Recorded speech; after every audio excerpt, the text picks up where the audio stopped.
Continuamos con el libro Historia de los Judíos de Paul Johnson.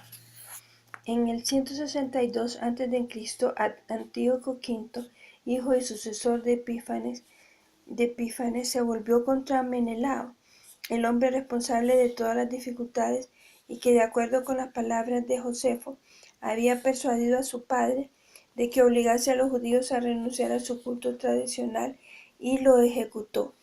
La familia Asmonea respondió en 161 a.C., firmando una alianza con Roma, y ese pacto les asignó el carácter de familia gobernante de un estado independiente. En el 152 a.C., los seleucidas abandonaron su intento de helenizar Judá mediante la fuerza y reconocieron a Jonatás, ahora cabeza de familia, como sumo sacerdote, cargo que los asmoneos retendrían durante 115 años. En el 142 prácticamente reconocieron la independencia de Judea al eximirla de los gravámenes, de modo de que Simón Macabeo, que había sucedido a su hermano en el cargo de sumo sacerdote, se convirtió en etnarca y gobernante, y el pueblo de Israel comenzó a presentar sus documentos y contratos. En el año 1 de Simón ganó gran sumo sacerdote, comisario militar y jefe de los judíos. Así Israel recobró la independencia después de 440 años, aunque solo al año siguiente los desesperados judíos reformistas de la ciudad de Acra finalmente se vieron obligados a rendirse por hambre y fueron expulsados. Después los amoneos entraron en la fortaleza llevando palmas al son de arpas, timbales y cítaras, cantando himnos y cánticos, pues un gran enemigo había sido destruido y expulsado de Israel. En esta avalancha de sentimiento nacionalista, los temas religiosos habían pasado a segundo plano, pero la prolongada lucha para independizarse del universalismo griego dejó una huella indeleble en el carácter judaico. Pasaron 34 amargos y sangrientos años entre el ataque a la ley y la expulsión definitiva de los reformadores encerrados en el Acra.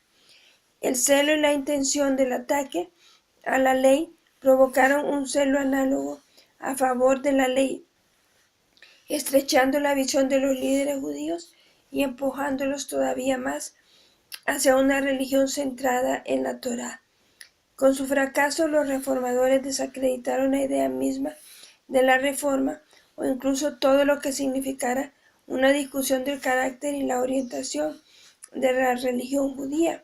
En adelante, todos los textos oficiales denunciaron este tipo de expresión como nada menos que una forma de apostasía total y de colaboración con la opresión extranjera, de modo que para las diferentes corrientes moderadas o para los predicadores de espíritu internacional llegó a ser difícil elevar la mirada más allá del estrecho enclave del judaísmo ortodoxo para obtener un público.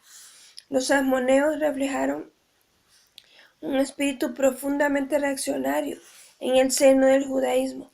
Su fuerza residía en el atavismo y la superstición, y se alimentaba del remoto pasado israelita de tabúes y brutal intervención física de la deidad. En adelante, toda manipulación externa del templo y sus santuarios levantaba instantáneamente en Jerusalén una turba feroz de extremistas religiosos engrosada por la muchedumbre alterada.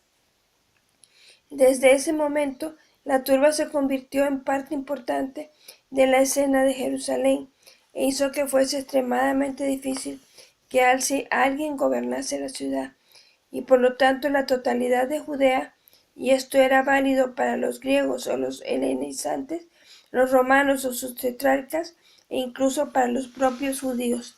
Sobre este trasfondo de terror intelectual promovido por la turba religiosa, el espíritu secular y la libertad intelectual que florecían en las academias y los gimnasios griegos se vieron desterrados de los centros judíos del saber. En su lucha contra la educación griega, los judíos piadosos comenzaron desde finales del siglo II a.C. a desarrollar un sistema nacional de educación. A las antiguas escuelas de escribas se sumó gradualmente una red de escuelas locales, donde por lo menos en teoría todos los niños judíos aprendían la Torá.